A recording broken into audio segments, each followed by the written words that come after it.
अकोला पातूर रोडवरील लाखनवाडा गावाजवळ भरधाव चारचाकी वाहनाचा भीषण अपघात झालाय। या अपघातात अकोला महानगरपालिकेचे नगर सचिव तथा जलप्रदाय विभागाचे विभाग प्रमुख गंभीर जखमी झाले आहेत।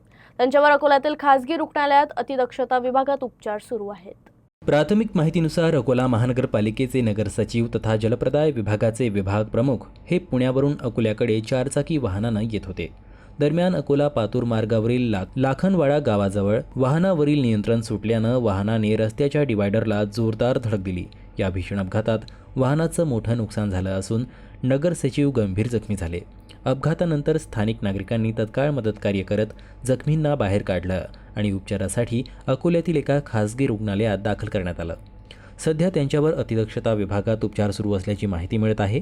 घटनेची माहिती मिळताच पोलिसांनी घटनास्थळी धाव घेत पंचनामा केला असून अपघाताचं नेमकं कारण शोधण्याचं काम सुरू आहे। या घटनेमुळे अकोला महानगरपालिका व प्रशासकीय वर्तुळात चिंतेचं वातावरण निर्माण झालंय।